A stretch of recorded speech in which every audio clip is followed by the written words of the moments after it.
Oke, matur nuwun. Saya akan coba menerangkan dengan dalam waktu singkat mengenai masalah coronavirus yang sekarang mungkin sedang berjangkit di Indonesia. Sebelum kemana-mana, saya akan coba menerangkan mengenai masalah coronavirusnya sendiri. Coronavirus adalah virus RNA dan ini beramplop. Kalau virus beramplop, kita akan membayangkan itu seperti balon, kemudian ada spike-spike-nya di sana. Nah, spike yang di luar ini terdiri dari lapisan glikoprotein. Lapisan glikoprotein akan sangat mudah hancur oleh pelarut lemak, deterjen, ataupun desinfektan.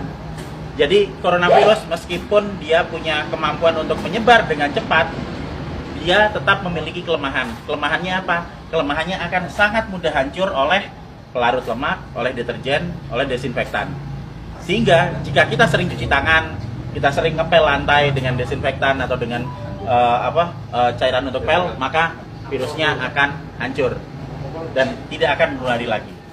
Nah, kemudian saya akan cerita gimana caranya coronavirus bisa menulari ke manusia. Coronavirus menular ke manusia itu lewat sentuhan dengan material-material yang sudah terjangkit virus pertama, terus kedua pada saat kita berada di keramaian, kemudian ada orang yang mungkin bersin, kemudian kita kena oleh kontak langsung, maka dia akan langsung bisa menulari kita. Tapi sekali lagi kita jangan terburu panik dulu. Kenapa? Karena coronavirus ini tidak seganas seperti yang dibayangkan atau yang ditampilkan oleh media. Kita akan selalu lihat di situ. Sekarang korban coronavirus seluruh dunia ada sekitar di 80.000 sekian penderita. Tapi dari 80.000 itu nanti yang meninggal itu ada sekitar 2.400 yang selalu hanya akan ada di kisaran angka 2-3%. Silakan nanti dilihat di data statistik mengenai seberapa banyak yang orang yang terkena coronavirus dan seberapa banyak yang meninggal. Yang meninggal selalu ada di kisaran antara 2-3%. Berarti sisanya sebanyak 97% itu selamat. Dengan deskripsi lebih detail, yang sakit 53%, sementara sudah ada yang mulai sembuh itu sebanyak 44%. Nanti kita akan cerita kenapa dia bisa sembuh. Jadi begitu coronavirus masuk ke tubuh manusia, maka dia akan menginfeksi sel saluran pernapasan. Hari pertama akan ada bersin-bersin, wajar karena itu sistem imun non spesifik yang bekerja. Hari kedua akan ada pilek. Hari ketiga dan keempat kemudian nanti akan ada demam. Hari kelima demam akan berlanjut, dan jika badan kita fit, maka di hari ketujuh antibodi akan mulai dikeluarkan. Jadi kita akan belajar mengenai sistem imunologi basic di sini. Pada saat terkena pertama kali, maka tubuh perlu waktu 7 hari untuk memasukkan data mengenai virus yang masuk ke sini ke sel memori. Di hari ketujuh ini ada antibodi. Hari ketujuh antibodi akan meningkat, akan keluar di sini hari ketujuh. Hari ke-14 dia akan naik sampai ke atas maksimal. Nah, pada saat antibodi naik di sini, maka antibodi itu akan dipakai untuk melawan virus corona. Karena antibodi sifatnya spesifik. Antibodi anti corona hanya bisa dipakai untuk menangani virus corona. Dan itu akan dikeluarkan 7 hari pasca infeksi. Yang akan sampai di puncaknya di 14 hari. Pada saat antibodi sampai di puncak, maka virus corona akan ditangani oleh antibodi di dalam tubuh kita sendiri. Karena virus hanya bisa ditangani oleh antibodi. Beda dengan bakteri. Bakteri bisa pakai antibiotik, virus nggak mempan. Hanya oleh antibodi. Dan nanti antibodi akan berlanjut turun sampai di minggu ketiga.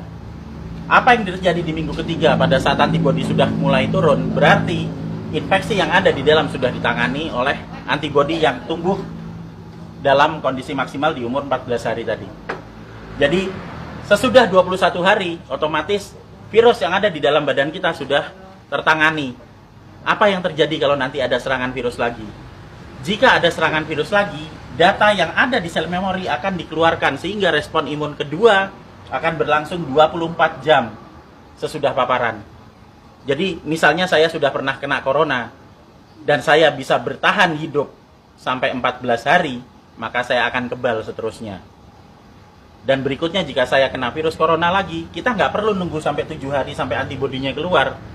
Sekarang kena, maka besok antibodi sudah dikeluarkan. Itu sebabnya 44% orang bisa sembuh bahkan tanpa vaksin karena vaksinnya belum diketemukan.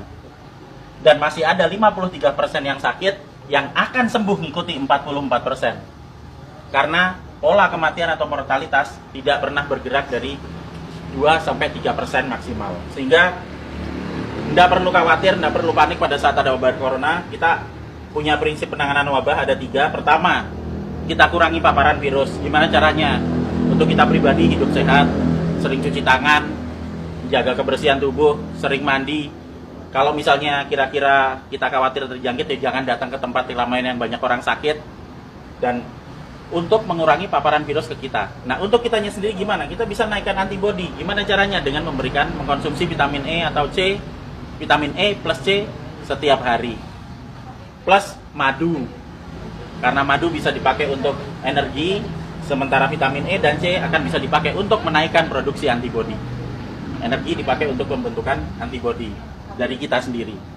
Dan yang terakhir, kalau sakit jangan keluar, di rumah aja, terus kita beri terapi, kita sembuhkan, makan yang benar, kita melakukan pola hidup sehat, sehingga jika itu nanti sakit atau misalnya katakanlah demam, panas dalam waktu 4-5 hari, itu wajar, nggak usah panik, biasa aja.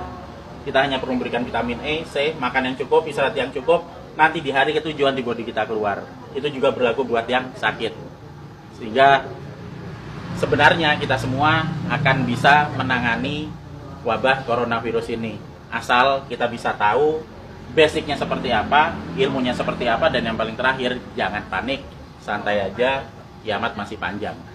Jadi, ayo kita kerja bareng-bareng, kita tangani bersama-sama, dan gak usah panik. Terima kasih.